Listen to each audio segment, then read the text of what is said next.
kailangan bagong senior citizen, bata pa. 60 pa lang siya. Tapos hindi siya, mag-apply pa lang ng senior citizen sa Opo. ID. Eh hindi siya mutante. So hindi siya bibigyan ng ID. No? Wala siyang senior citizen. Hindi bibigyan ng ID, 60 ka na. Kasi nga po, kailangan mutante. Sa Ay, kanila. Ay, Ganun? Opo, yun bawal po. po Hindi yan yan. pwede. Hindi ko nagbibigay ang Oscar ng ID, kailangan mutante. Ay. Kung walang registration. Hindi po pwede. Okay ngayon, may registration ng Comelec. Kung walang registration, hindi nga siya magka-register. Gusto na niyang kumuha ng Oscar. ID ng Naku. senior citizens ID.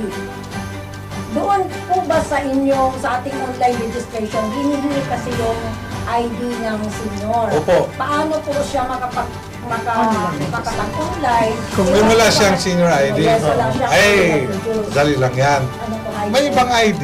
Okay. Kasi kung may lisensya ka, o kung may passport ka, Okay. o kung may lahat na government issued ID, tinatanggap Pwede. natin. Pero bukod sa ID, kung napuna nyo, pati yung selfie. Di ba? Bakit? Ginagawa na. I-double check siya, yung mukha sa ID at saka yung actual mo, o siya talaga ito, di ba? So, yung issue ng ID ay dapat gampanan. Nino, wala akong wala akong yes. pinaringgan Ang gusto ko lang na lahat kasi sabi ng Republic Act 9994. Upon reaching its 60 years old, senior ka na. Opo. And it is the duty of the local government Yes po. to issue an ID. Hindi nga po- Pag hindi inisyuhan ng ID, Yes. anong gagawin? Ireklamo kay Atty. Quijano.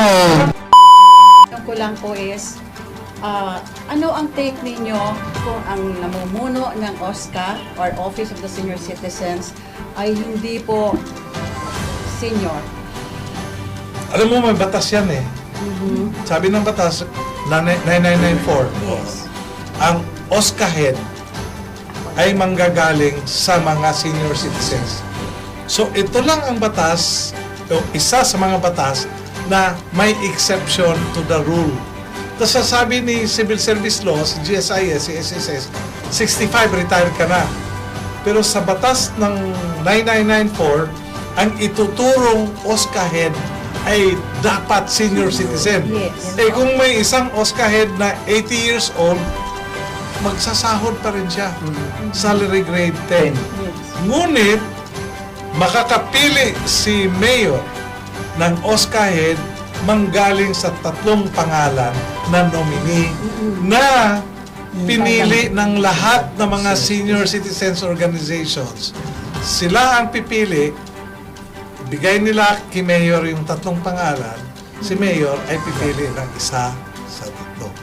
Kung etong sinabi mo, binanggit mo na paano kung hindi senior citizen,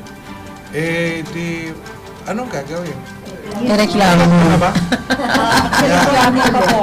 Pero yung sulat po, Yun. makakarating po. Sige, pag sumulat tayo, iparating natin, ano ba, paano natin gagawin? Tama. Maybe our local governments, plurals ito local governments, will realize na kailangan talaga sundin ang batas. Yes. Na 3 nominees, pipiliin ang isa sa tatlo ng alkalde ng local government. Mayor ng munisipyo, mayor ng lungsod, syudad. Kailangan. Yun ang paraan po.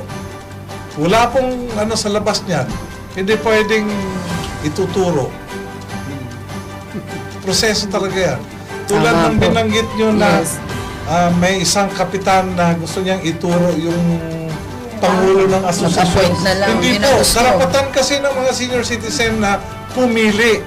Kaya nga, itong demokrasya natin, nagiging demokrasya dahil pinili natin si Presidente BBM, pinili natin si Vice President, si Senator, si Congressman. Election po ang pamamaraan. So yung sabing, siya ang pinili, hindi yan ibig sabihin pinili na susundin ang lahat. Kasi election ang proseso eh. Tama po. In fact, hindi dapat manghimasok ang mga opisyal ng barangay. Ayan. Desisyon. So, yung malinaw po yan, malinaw. Wala pa Talaga yun. Kasi actually, attorney, talaga nangyayari po yan dito sa Maynila. Kumbaga sa akin po, nandun dahil po sa gusto namin marinig talaga, yung tama po. Kaya masaya sila na malaman, uulitin po natin, sinabi ni Attorney Franklin M. Quijano na bawal makialam ang mga barangay para sa karapatan ng mga senior citizen na sila po ay makapili na magkaroon ng eleksyon na talagang kung sino po yung maglilingkod.